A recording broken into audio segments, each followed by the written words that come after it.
Capital mind के founder और CEO दीपक शेनॉय जुड़े हैं। Deepak ji, good afternoon. क्यों स्प्रिंग लगा मार्केट को आज आपके हिसाब से? क्या ये नई सीरीज की शुरुआत का एक लाइट सीरीज का एक इम्पैक्ट है? क्या ये रेट कट से पहले की रैली है या सिर्फ एक ग्लोबल क्यूज का तड़का? आपके हिसाब से क्या हुआ एकदम से आज ये इतनी बड़ी रैली हुई मार्केट में?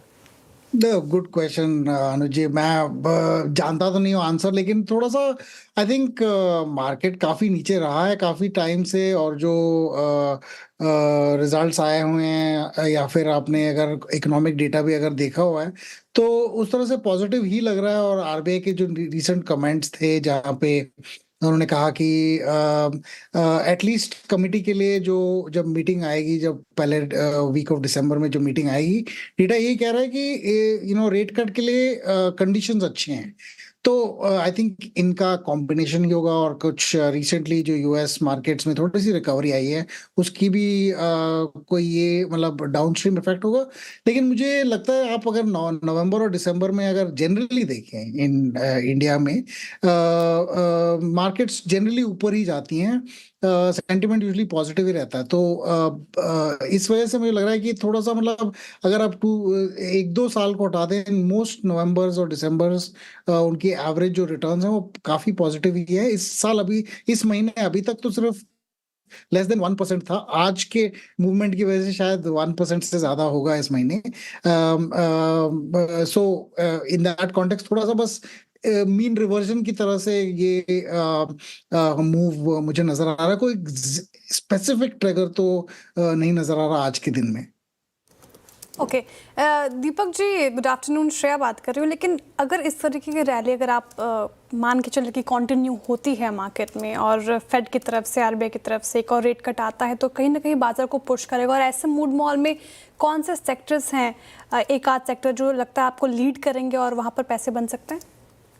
शॉर्ट टर्म में तो शेयर मैं कुछ कह नहीं सकता, क्योंकि शॉर्ट टर्म में अब आप देखिए रेट कट हम कहते हैं पॉजिटिव है। अगर आप डेटा देखें जिस टाइम पे रेट कट होता है उसी इक्विटी मार्केट्स गिरती हैं। तो ये भी नहीं है कि कहा जा सकता है कि उस दिन जिस दिन रेट कट होता है मार्केट्स ऊपर जाएंगे, क्योंकि पास में बहुत ऐसे इंस्टेंसेस हैं जहां पे इनफैक्ट ज्यादातर यही इंस्टेंसेस हैं कि जब रेट कट हुआ है तो मार्केट्स इक्विटी मार्केट्स गिरी हैं। तो लेकिन अगर आप थोड़ी सी लॉन्ग टर्म में जाएं, मतलब एक दो साल आगे और बढ़े, तो आई थिंक इंडिया का जो कॉस्ट ऑफ कैपिटल है वो काफी ज्यादा है। कैपेक्स अगर आप करने जाओगे इंडिया में तो आपकी बोरोइंग रेट इतनी हाई है कि आपका इन्फ्लेशन है 0.25-1-2%, और आपकी जो इंटरेस्ट रेट्स आपको बोरो करने में मिल रही है वो 8-9% के करीब हैं। तो कैपेक्स का मतलब रिटर्न ऑन कैपिटल बहुत ज्यादा होना चाहिए। कॉस्ट ऑफ कैपिटल इतना अगर ज्यादा है तो इंटरेस्ट रेट्स कम करने की जरूरत है, और उसका इम्पैक्ट आपको एक दो साल में नजर आएगा। तो कैपेक्स स्पेसिफिक सेक्टर्स में नजर आएगा, थोड़ा सा बैंकिंग में भी नजर आएगा, थोड़े ट्रेजरी गेन्स होंगे शॉर्ट टर्म में, लेकिन आई थिंक लॉन्गर टर्म में बिजनेस ग्रोथ भी इंक्रीज होगा। और दूसरा आपकी जो डोमेस्टिक मैन्युफैक्चरिंग सेक्टर में आप अभी तक काफी इम्प्रूवमेंट्स आई हैं, लेकिन वो जो ट्रेंड है वो ज्यादा बढ़ता हुआ मुझे नजर आएगा। एटलीस्ट रेट कट की वजह से मैन्युफैक्चरिंग का जो इनपुट कॉस्ट है वो थोड़ा और कम हो जाएगा, specifically on capex related expansions. ये लेकिन इससे ज्यादा मैं ये नहीं कहूंगा कि कंजम्पशन में कोई इम्पैक्ट आएगा। हमने पिछले अगर पहले देखा भी हुआ है को जीएसटी कट की वजह से कंजम्पशन का इम्पैक्ट ज्यादा है, ना कि इंटरेस्ट रेट कम होने से। और इंटरेस्ट रेट कम होने से मतलब एनबीएफसीज जो है जो काफी गिरी हुई है उनमें थोड़ा सा शायद रिकवरी आ सकता है। लेकिन आई थिंक आपको एक दो साल का नजरिया और रखना चाहिए, ना कि सिर्फ दिसंबर या जनवरी का रेट कट की वजह से। दीपक जी, आपने ठीक है पॉइंट आउट, आपने बात सही कही। आई मीन कैपेक्स कॉस्ट बहुत है, I mean but still if you see I mean the first half of this fiscal capex substantially high है। प्राइवेट कैपेक्स अब तक डोमिनेट कर रहा था government capex.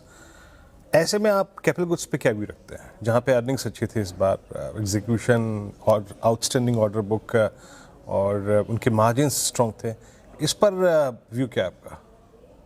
I think capital goods companies में मतलब बढ़ोतरी आएगी लॉन्ग टर्म में, क्योंकि कुछ ऐसी कंपनीज जो शायद पहले सिर्फ जैसे इलेक्ट्रिकल गुड्स कंपनीज थी या फिर पावर इलेक्ट्रॉनिक्स वाली कंपनीज थी, ऐसे कंपनीज को मतलब डेटा सेंटर्स के एक्सपेंशंस की वजह से काफी ऑर्डर्स आए हुए हैं। लेकिन ट्रेडिशनल जो कैपेक्स वाली कंपनी जैसे बॉयलर्स हैं, उनमें जो आई थिंक जो इंक्रीज आया हुआ है वो थोड़ा सा उनका आउटलुक अच्छा है। L&T और कुछ और कंपनीज, SBI ने भी शायद यही कहा है उनके कॉन्फ्रेंस कॉल्स में कि प्राइवेट कैपेक्स बढ़ता नजर आ रहा है, लेकिन आई थिंक और ऑर्डर्स आगे होके आएंगे और लोग यही एक्सपेक्ट कर रहे हैं कि इंटरेस्ट रेट्स भी थोड़ा सा, मतलब इंटरेस्ट रेट्स में थोड़ा सा चेंज आएगा। अभी तक आप अगर देखें तो बॉन्ड मार्केट तो यही कह रहा है कि इंटरेस्ट रेट्स यहाँ पे और ज्यादा कम नहीं होंगी, क्योंकि जो 10 ईयर रेट है वो आपके ओवरनाइट रेट से करीबन 1% ज्यादा है। पहले वो दोनों साथ साथ में चल रहे थे, क्योंकि लोग कह रहे थे कि इंटरेस्ट रेट्स और कम होंगे। तो आई थिंक बॉन्ड मार्केट भी ये कह रहा है कि एक ही बार इंटरेस्ट रेट कट होगा, इससे ज्यादा नहीं होगा। लेकिन अगर क्लियर डायरेक्शन मिल जाए कि और रेट कट आने की गुंजाइश है, तो इंटरेस्ट रेट्स ओवरऑल इकोनॉमी में भी कम हो जाएंगी, और इसकी वजह से आई थिंक ये कैपिटल गुड्स की जो कंपनीज हैं उनमें बहुत स्कोप है, क्योंकि कैपेक्स आना काफी जरूरी है हमारे कंट्री में। लेकिन वो उस जगह नहीं आएगा जहां हम अब पहले देखते थे, सिर्फ बॉयलर्स या फिर सर्टन कंस्ट्रक्शन कंपनीज में। मुझे लगता है ये कि इलेक्ट्रिकल कंपनीज, डिस्ट्रीब्यूशन कंपनीज, इनमें ज्यादा आएगा at least interest from a stock market point of view. Okay Deepak ji, ये EMS स्टॉक्स में क्या करेक्शन पूरी हुई आज? जिस तरीके का बाउंस बैक है PG में, केन्स में, क्या व्यू रहेगा यहाँ पर आपका? तो EMS I think long term story है अनुज जी। मेरे ऐसे हिसाब से ये अभी तो शुरुआत ही है। हम लोग कुछ नहीं बनाते हैं इलेक्ट्रॉनिक्स में। ऑलमोस्ट सारी चीजें जो इंक्लूडिंग हमारी जो LEDs हैं वो चाइना से मैन्युफैक्चर होकर आती हैं। हम कुछ ज्यादा कुछ यहाँ पे बनाते नहीं हैं। इसमें जो हमने स्टार्ट किया हुआ है, पहले PCB असेंबली में स्टार्ट किया था, फिर PCB मैन्युफैक्चरिंग में, फिर थोड़ा सा अभी फैब की तरफ जा रहे हैं। वो भी हम जो बनाएंगे वो बहुत छोटी, मतलब हाई एंड चिप्स नहीं बनाएंगे हम लोग। नॉर्मल वाली, मतलब कुछ जनरेशन्स पहले वाली चिप्स बनाएंगे।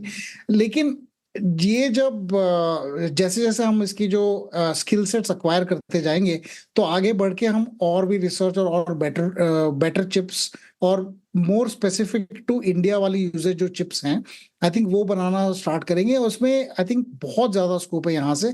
ये कंपनीज अगर इन्होंने काफी अच्छा किया है अभी तक मार्केट में, आई थिंक ये तो अभी शुरुआत है, और ऐसी कंपनीज बहुत आएंगी। और ऐसी कंपनीज से ज्यादा हम और चिप मैन्युफैक्चरर्स को देखेंगे, इनमें कंपटीशन भी आएगी। और मुझे लगता है कि ये space at least for the next decade, 10 years तक अच्छी स्पेस रहेगी। बट कौन सा प्लेयर विन करेगा ये मैं अभी कह नहीं सकता। अच्छा दीपक जी, ये डेटा सेंटर वाली कंपनी में, अब आप डेटा सेंटर की तरफ जब जाएं, जब आपके जहन में आता है तो बहुत सारी चीज़ें हैं। कुछ होते हैं प्योर प्ले ऑपरेटर्स, उसके बाद इंफ्रास्ट्रक्चर एंड इक्विपमेंट सप्लायर्स होते हैं, फिर कूलिंग एजेंट्स भी होते हैं, for instance BP and Castrol. आप डेटा सेंटर थीम में क्या पिक कर रहे हैं? मतलब आपका झुकाव किस तरफ है? तो एक चीज जरूर है वीरू जी की ये एक, वो कहते हैं कि जब सोने के लिए, जब गोल्ड रश होता है, तो जो आदमी पिक एक्सेस या जो टूल्स बेचते हैं वही सबसे ज्यादा पैसा बनाते हैं। आई थिंक वो अभी शॉर्ट टर्म में यही होगा कि जो लोग इंफ्रास्ट्रक्चर को प्रोवाइड, मतलब को प्रोविजन करते हैं, जैसे आपने केबल्स बनाया, कूलिंग इक्विपमेंट बनाया, आपने जो वायरिंग वाली प्रोजेक्ट्स की, उनमें सबसे ज्यादा इंटरेस्ट होगा अभी के लिए। लेकिन जो डेटा सेंटर्स एक्चुअली चलाते हैं उनमें एक बड़ा प्रॉब्लम ये है कि उनका कैपेक्स कॉस्ट बहुत ज्यादा है। वो पहले अपना कैपेक्स कॉस्ट उठाएंगे, लेकिन जो चीज वो खरीदते हैं, वो जो चिप्स खरीदते हैं, कंप्यूटर्स खरीदते हैं, जिसको वो रेंट आउट करते हैं, वो जो एक्चुअल चिप्स हैं वो 1-2 साल में उनकी डिप्रिसिएशन खत्म हो जाती है। तो आपको उस कि पूरी रिकवरी 24 मंथ्स के अंदर करनी होती है, लेकिन अकाउंटिंग में ये लोग यूजुअली 3-4 साल और रखते हैं अपने बुक्स पे कि 3-4 साल का यूजफुल लाइफ है, बट एक्चुअली होता है सिर्फ 2 साल का। सो मुझे लगता है कि अभी जो इंटरेस्ट है वो 2 साल बाद जब इनकी अकाउंटिंग इनको दिखाएगी कि ये डिप्रिसिएशन एक्चुअली कम है एक्चुअल्स के कंपैरिजन में, तो इन लोगों को एक बड़ा सा हिट लेना पड़ेगा डाउनस्ट्रीम, और ये मुझे लग रहा है यूएस में पहले होगा और इंडिया में बाद में आएगा। लेकिन मैं उन कंपनीज को थोड़ा सा अवॉइड करूंगा, लेकिन जो टूल्स प्रोवाइड करती हैं शॉर्ट टर्म के लिए नेक्स्ट 1-2-3 इयर्स के लिए, आई थिंक वो फिर भी अच्छा करेंगी। और इनमें काफ़ी ऐसी कंपनीज हैं जो जिसमें ज़्यादा डेट नहीं है और जो अपने आप खुद सस्टेन करके अपने मार्जिन्स को इंक्रीज कर रही हैं प्रोडक्टिविटी की वजह से, तो उन कंपनीज में आई थिंक ज़्यादा फोकस करना चाहिए। ओके दीपक जी, ये आपके फंड में एमसीएक्स है क्या? ये जो तेज़ी हो रही है इसमें और बाकी जो कैपिटल मार्केट से रिलेटेड प्लेयर्स हैं उन पर आपका क्या व्यू है? हाँ, अभी आई थिंक कैपिटल मार्केट्स एक और थीम है। हम तो बिल्कुल बायस्ड हैं अनुज जी, हम खुद कैपिटल मार्केट के प्लेयर्स हैं, तो हमें अपनी इंडस्ट्री में तो बिल्कुल पॉजिटिव होना ही चाहिए। पर जो यहाँ पे इंफ्रास्ट्रक्चर प्रोवाइड करती हैं, जैसे एक्सचेंजेस हो गए, आरटीएस हो गए, या फिर आपके एएमसीज हो गए, ये वाली जो कंपनीज है जो फाइनेंशियल इंफ्रास्ट्रक्चर प्रोवाइड करती हैं, आई थिंक उनमें भी काफ़ी स्कोप है, क्योंकि इंडिया रैपिडली फाइनेंशियलाइज कर रही है। मतलब जिस तरह से आप अपने सेविंग्स को पहले घर में या सोने में लगाया करते थे, अभी मेजॉरिटी सेविंग्स जा रही हैं एफडीज, इंश्योरेंस, म्यूचुअल फंड और ऐसी इन्वेस्टमेंट्स में, और ये बढ़ते जा रहे हैं। अभी mutual fund industry has already reached I think 78 lakh crore, जो सिर्फ 6 साल पहले शायद 25 लाख करोड़ से कम थी। वो काफी, मतलब एक तरह से मार्केट भी ऊपर गया है और ज्यादा लोगों ने इन्वेस्ट भी करना स्टार्ट कर दिया है। इसी तरह से इंश्योरेंस और फाइनेंशियल इन्वेस्टमेंट्स की जो स्पेस है वो इंक्रीज होती जा रही है, और डिजिटलाइजेशन भी हो रही है कि आप फोन से ही अपना सारा इन्वेस्टमेंट आप देख भी सकते हो कि क्या कर रहा है, और आप आगे इन्वेस्ट भी और कर सकते हो। तो इस वजह से आई थिंक इन कंपनीज में लॉन्ग टर्म प्रॉफिटेबिलिटी शायद और इंक्रीज होगी। इनमें से कुछ कंपनीज हमारे पोर्टफोलियोज में हैं। आपने हमारे अक्टूबर फैक्टशीट में हमने बताया था कि वो है, और वो नेचुरली आई थिंक ये लॉन्ग टर्म प्रॉफिट इनका प्रॉफिटेबिलिटी इनकी अच्छी है। दो एक चीज जरूर है कि आपको ध्यान रखना पड़ेगा, ये कंपनीज भी काफी एक्सपेंसिव हैं, और एक रेगुलेटरी ओवरहैंग जो है कि कहीं पे किसी रेगुलेटर ने बोल दिया कि अगर आपको ये करना, आप ये कर रहे थे, आप ये आगे जाके नहीं कर सकते, इसकी वजह से यहाँ पे सबसे बड़ा रिस्क होता है। तो आई थिंक वो रिस्क और डाइवर्सिफिकेशन लेके ही चले। लेकिन ये भी एक 10 ईयर वाली स्टोरी आगे है, और यहाँ मैं बायस्ड हूँ, हम उसी सेक्टर में, तो हमें उस सेक्टर पे नेचुरली हम बुलिश होंगे। चलिए दीपक जी, बहुत चलिए बातचीत आपसे आज, बहुत बहुत शुक्रिया। आप इस कार्यक्रम में शामिल हुए, सभी सेक्टर्स पे अपना आउटलुक शेयर किया आपने हमसे, बहुत बहुत शुक्रिया।